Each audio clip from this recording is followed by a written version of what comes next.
et le main event. Alors le main event, sponsorisé évidemment par Koh-Lanta. Bah oui, Denis Bognard, c'est pas lui qui présente? Yo, salut les régulateurs de vitesse, bienvenue dans la vidéo du jour. Aujourd'hui nous allons reviewer WrestleMania 36 Night 1, un show historique à bien des niveaux. Alors qu'est-ce qu'on peut dire de ce WrestleMania 36? Dans un premier temps, le show a vraiment été scindé pour moi en deux parties. Il y a eu la partie qui est allée jusqu'au match de l'échelle, le match à 3, et ensuite il y a eu la deuxième partie. Pour moi, la première partie était difficile à regarder, la deuxième beaucoup moins. On va rentrer dans les détails. En ce qui concerne les résultats, il faut bien comprendre que comme on est dans une parenthèse historique à peu près tous les niveaux, que un tel ou un tel gagne, finalement, ça n'a pas vraiment d'importance. Ce qui a de l'importance, c'est notre ressenti de fan. Alors avant de commencer déjà, on va tirer un grand coup de chapeau à tous les catcheurs qui se sont produits pour ce WrestleMania Night 1 et en prévision aussi de la deuxième nuit qui aura lieu ce soir, parce que catcher dans ce contexte, c'est probablement l'exercice le plus difficile qui soit. Donc même si l'expérience de fan a été plusieurs fois assez compliqué, je dois bien l'avouer, voire plus, ça n'a rien à voir avec le talent des catcheurs. Lorsque vous arriverez en fin de vidéo, et si vous avez aimé toutes les conneries que je vais balancer, n'hésitez pas bien entendu à vous abonner et à cliquer sur la petite cloche pour les notifs dès que je mets une nouvelle vidéo, et j'en profite également pour souhaiter la bienvenue à tous les nouveaux abonnés qui sont arrivés sur la chaîne depuis la dernière vidéo. Alors déjà, le premier gros point positif de ce WrestleMania, qui a lieu en 2 soirées, c'est que le pay-per-view d'hier, il n'a duré que 3 heures. Je vous prépare, et c'est déjà dans la boîte, des épisodes de la WWE dans la nuit des temps, avec notamment le Royal Rumble 2010 et le Royal Rumble 2000. Et dans ces reviews, eh bien, vous verrez que je dis que le rythme des pay-per-view à l'époque, un pay-per-view qui dure 3 heures ou un petit peu moins, ça n'a rien à voir, et j'ai l'impression que c'est un souvenir extrêmement lointain, que ça fait très très longtemps qu'on n'a pas eu de pay-per-view qui dure entre guillemets seulement 3 heures. Et là, le fait que WrestleMania de cette première partie dure seulement de 1h à 4h du mat, c'était un vrai bonheur. Et en plus de ça, je ne sais pas si c'est lié ou non, mais avec cette version raccourcie de la durée du pay-per-view, eh bien on a vu la construction des matchs beaucoup plus logique. Quand on a des pay-per-view qui sont beaucoup plus longs, beaucoup trop longs, dans lesquels on va broder avec des interviews, des vidéos, des matchs qui servent à rien, des matchs qui sont trop longs et tout, on va souvent mettre, entre guillemets, presque un main event en début de show, on va aussi mettre un gros match en plein milieu et un autre main event à la fin. Là, on avait une construction beaucoup plus old school, beaucoup plus crescendo, avec les matchs les moins importants au début et progressivement qui deviennent de plus en plus importants jusqu'au vrai main event de la soirée. Donc là-dessus, la durée plus la construction des matchs, un grand coup de chapeau, parce que ça faisait longtemps qu'on n'avait pas vu une expérience aussi, on va dire, simplifiée, améliorée de la part des bookers de la WWE. Au niveau des matchs, je l'ai dit à notre ami Roméo, catcheur français qui habite à Atlanta, je lui ai dit après le match à échelle, selon moi, selon mon ressenti, les matchs duraient à peu près 30% de trop. Et aujourd'hui en me réveillant, j'ai regardé un petit peu le timing. Effectivement, on a le match des Kabuki Warriors qui perdent leur titre contre Alexa Bliss et Nikki Cross. Ce match dure un quart d'heure. Honnêtement, il aurait pas dû durer plus de 9-10 minutes. Le match de Becky Lynch contre Shayna Baszler.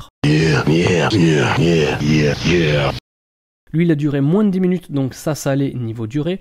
Le match à échelle, je l'ai trouvé aussi un petit peu trop long. Et le match Elias contre Corbin a duré presque 10 minutes, alors que, selon moi, il aurait dû durer un petit peu moins, 5, 6, voire 7 maximum. C'est pas une grande différence, mais c'est une différence qui fait beaucoup de choses dans un contexte comme celui-ci où on est à huis clos, sans public, où on n'a pas d'ambiance pour meubler les temps morts du match.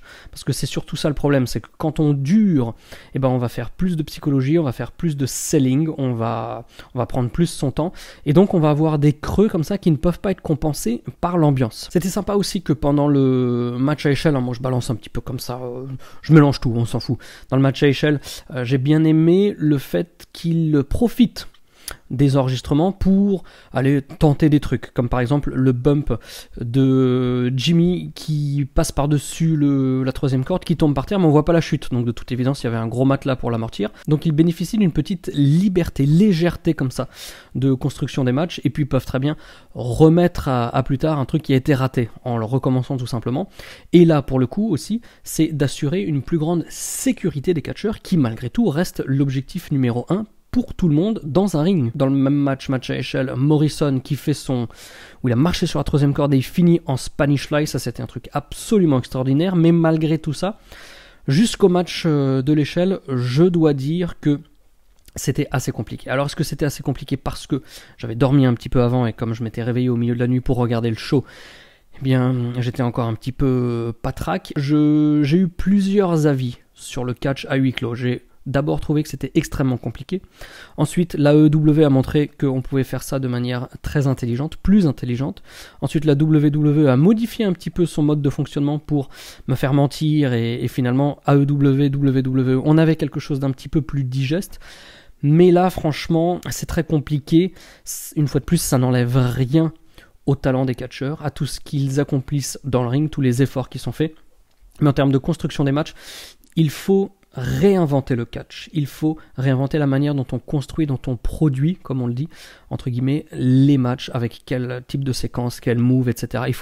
Il faut faire table rase de tout ce qu'on a vu auparavant. Un autre exemple flagrant, c'était il y a quelques jours lors de NXT, on avait le match entre Damien Priest, Dijakovic et Keith Lee, où les gars faisaient vraiment du catch indie avec beaucoup de moves, peu de psychologie, mais une construction du match qui était toujours basée sur les réactions du public. Mais comme il n'y a pas de public, il faut arrêter de faire comme ça. Je suis persuadé que lorsqu'on va réinventer la structure des matchs pour une configuration huis clos, on va faire des milliers de pas en avant et ça va être beaucoup plus divertissant à regarder, parce que même si j'ai mon œil entre guillemets professionnel où je regarde qu'est-ce que font les mecs dans le ring, comment le match est construit, comment ils se placent, etc., même si c'est toujours d'un très très bon niveau à la WWE pour des raisons évidentes, j'essaie toujours de prendre du recul et de regarder ça, pas avec le cerveau éteint, mais presque. Bon, vous allez me dire, pas grande différence en ce qui me concerne.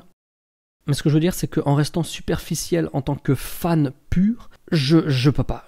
Ça ne vient pas. Il y a aucun élément divertissant qui arrive à moi. Et il faut vraiment un talent hors norme pour qu'on puisse dépasser ce stade de huis clos. C'est notamment le cas de Sami Zayn et Daniel Bryan qui ont réussi à faire des choses un petit peu différentes. Et pour ce WrestleMania, ce qui a vraiment lancé le show pour moi, c'était le match entre Kevin Owens et Rollins, où là, le match a duré près de 20 minutes, quelque chose comme ça. Pour le coup, il n'a pas été trop long selon moi.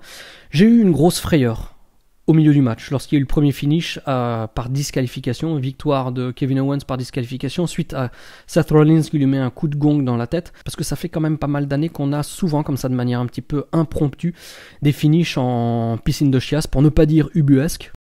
Donc franchement, j'étais à deux doigts d'avoir le seum, j'avais vraiment peur, sauf que heureusement, c'était juste une ruse pour continuer le match et amener à la victoire de Kevin Owens. Ce match, il était absolument superbe. J'ai même pas fait attention au fait qu'il n'y avait pas de public. Les gars ont donné tout et avec 70 000 personnes autour, le même combat, ça aurait été un 5-star presque assuré. On saluera évidemment la performance donc des deux catcheurs, mais aussi de Kevin Owens qui va faire un elbow drop. Je sais pas quelle hauteur c'était, il y a peut-être 4 mètres, bref, c'était une prise de risque absolument fabuleuse. Et ce que j'ai adoré, c'était les cris d'agonie de Seth Rollins lorsqu'il a vendu ce coup de coude avant de rentrer dans le ring, prendre un stunner et perdre le combat. Mais voilà, le selling et l'agonie de Seth Rollins au sol, c'était vraiment quelque chose de poignant et d'immersif. J'étais vraiment dedans. Après, on a Stibilut contre Braun Strowman. Est-ce que ce match aurait dû être autre chose que ce qu'il a été? Je ne suis pas sûr. Pour tous ceux qui sont anti-Goldberg, vous allez être débarrassés parce que là, je pense qu'on ne va pas le revoir avant un sacré bout de temps. Strowman, je l'avais prédit, nouveau champion.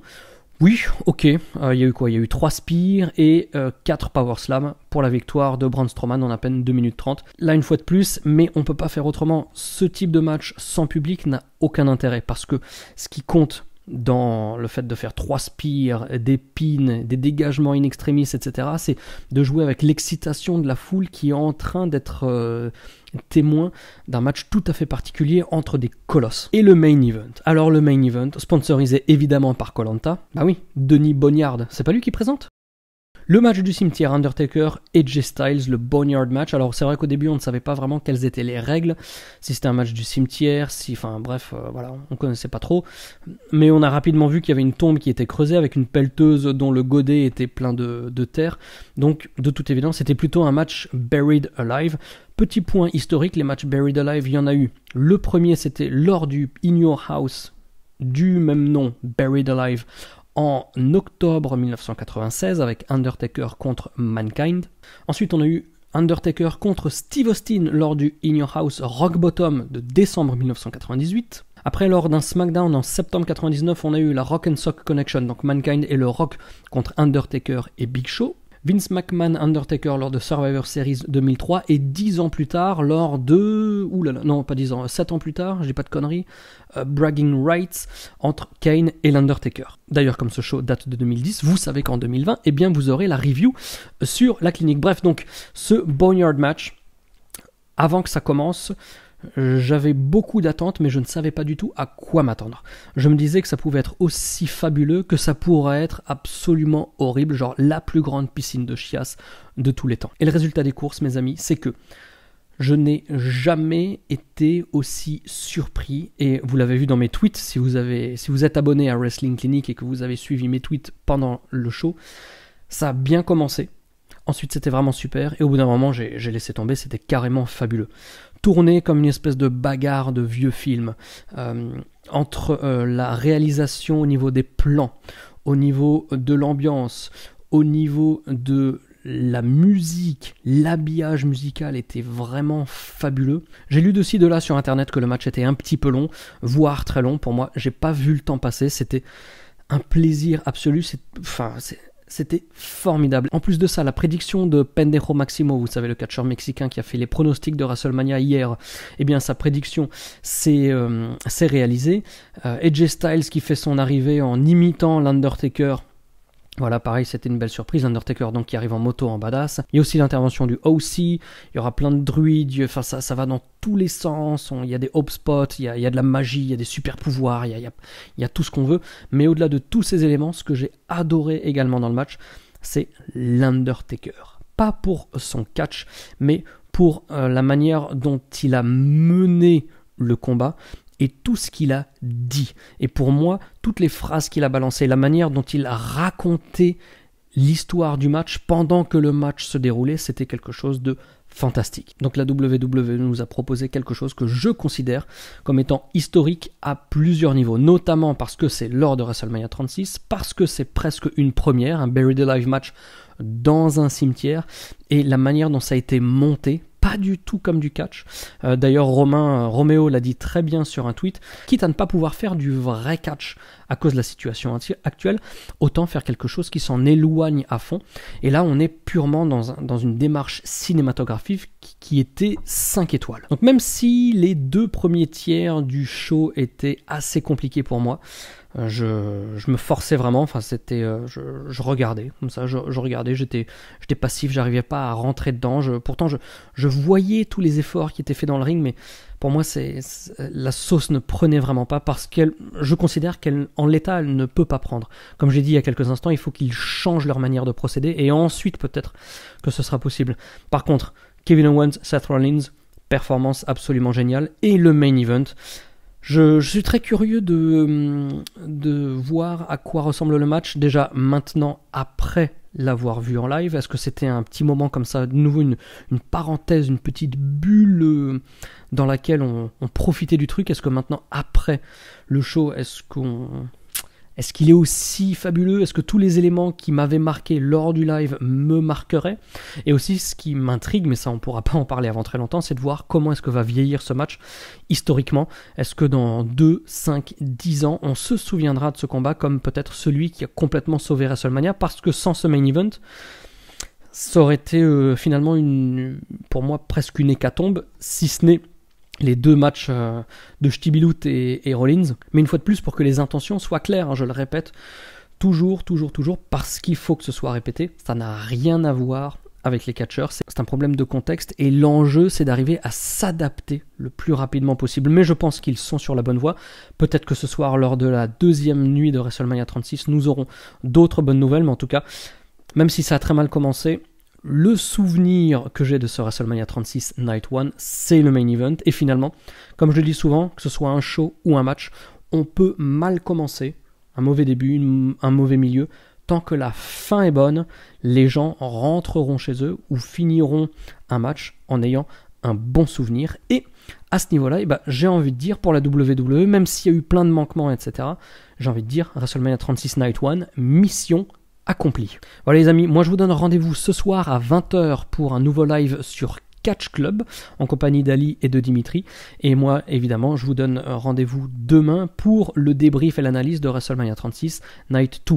D'ici là, regardez le show si ça n'a pas été fait, re-regardez-le si vous avez envie de vous replonger dans cet événement historique, mais toujours est-il que d'ici à ce que je vous retrouve sur la chaîne, vous savez qu'il ne vous reste pas grand chose à faire, si ce n'est regarder du catch 24h sur 24, et gardez la passion. Allez, bye bye.